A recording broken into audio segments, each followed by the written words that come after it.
The hidden GPS in her selfie, the night coordinates broke my silence at 9:33 p.m. My phone pinged with a cloud notification I usually ignore. New photo from Eva. It was the kind of thing our devices do when they think they're being helpful, syncing us into people we might have been if we were less forgetful. I tapped it because I wanted to see her face the way it looks when she's with friends and doesn't know I'm watching. The picture was nothing. That's not true. It was her in a hallway mirror, lit by expensive patience, black dress, hair up, a quick smile that suggested she'd been laughing 2 seconds earlier. The kind of casual beauty that never tries. The caption in our shared album said, "Asterisk girls night, don't wait up." And I could have let the picture be exactly that. Proof of being alive in public, sent to a husband who'd make tea and fall asleep during a documentary about boats. Except I pressed the little I in the corner, the one I always ignore, and the screen opened its small confession. The photo had coordinates. It had the name of a place, the Halcyon asterisk asterisk. It had a neat blue dot and a pin that said taken at 9:29 p.m. It had the honesty our mouths avoid when we want to be interesting. Eva had left an hour earlier for wine with Lena. She kissed me with her keys already in her hand. The Halcyon was a hotel 3 stops away. Old bank bones with a bar tucked under a ceiling that makes everyone feel like they're whispering, even when they're not. I could have texted her a heart. I could have liked the photo and gone back to pretending I care about boats.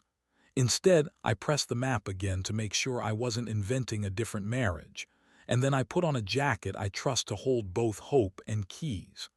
The city had washed its face. Wet streets lifted halos out of traffic lights. I didn't play music in the car. The chorus under my ribs was noisy enough. The Halcyon's doorman held a door like a simple trick he never got tired of. Inside, the air smelled like burnt orange and velvet choices. People were arranging their faces for the kind of night you remember before it happens. I know where mirrors live in places like this. I found the stairs to the mezzanine and stood where the little balcony lets you see both the bar and your own motives. She was there. Of course she was. Same dress. Same hair. The selfie had done its job. She stood at the corner of the bar talking to a man whose sleeves had learned the exact number of folds to imply that decisions come easy. He wasn't touching her. He was touching the space around her, the way a careful thief touches the air near a window. I didn't descend like a scene. I am not the man who interrupts a song with a monologue. I stood and watched my breath try to decide if it belonged to me. The bartender caught my eye in the mirror the way professionals do, offering mercy with a glance. I went down and took the stool at the far end. "What can I get you?" she asked. "Club soda," I said, "with whatever garnish makes me look like I came here on purpose." "Grapefruit," she said, as if she were writing me gently into the room. The glass arrived dignified and sweating. I took a small drink and reminded my fingers that panic is not a necessary hobby. The man said something to Eva that made her laugh in the way she does when she's surprised by her own warmth. Then she looked up and saw me in the mirror, because the room was designed to make you see what you're avoiding. Her mouth did a quick shape that belongs to neither apology nor lie. She touched the bar with 2 fingers, like a pianist marking a beat, said something to him, and crossed to me. "Noah," she said. My name wore the same thing and not become experts.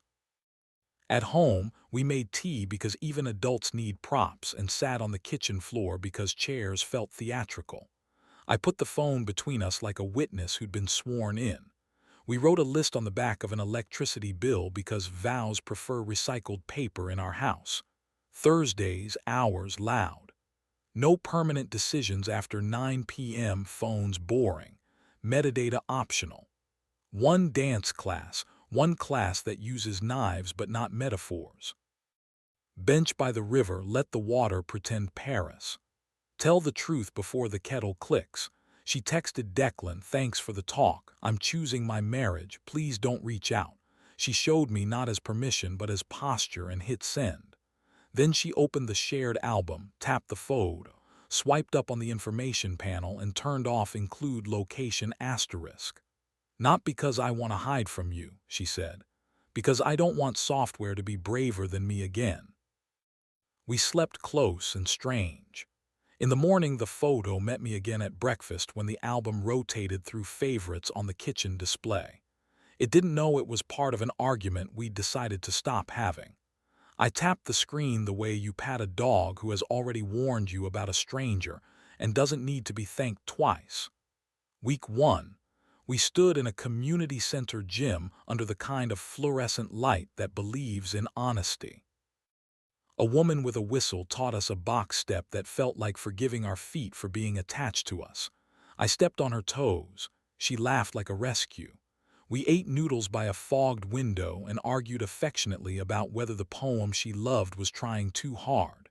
We sat on the bench by the river and let the water do its Paris impression without correcting its accent. Week 2, I found myself opening photos and looking for the tiny map again.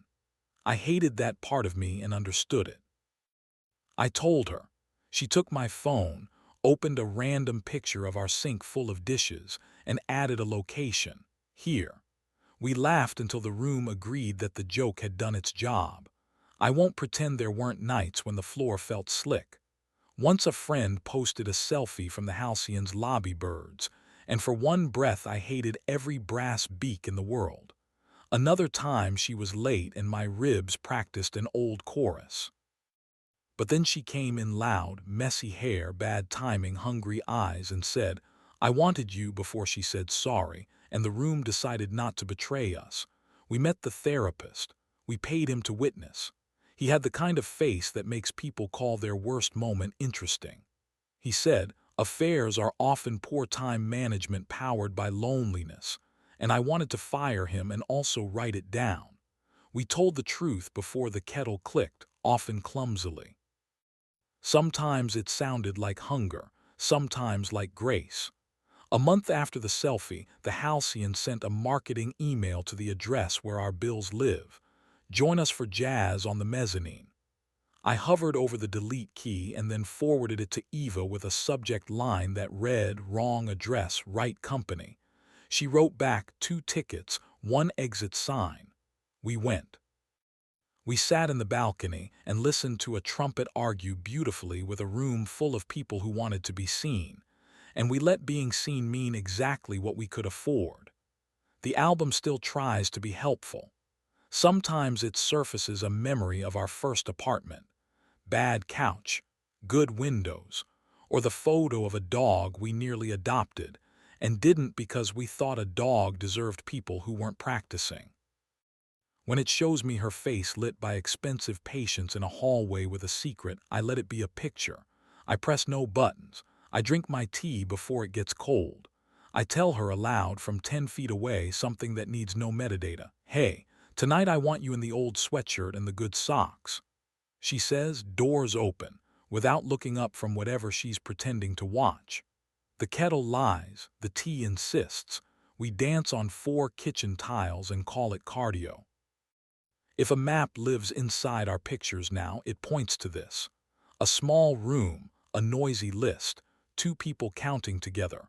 1, 2, 3, 4, until the floor remembers our names. And when our devices try to be brave on our behalf, I pat their shiny heads and tell them we're fine. Not because the world is easy, but because we chose the kind of difficult that doesn't need a pin to find its way home.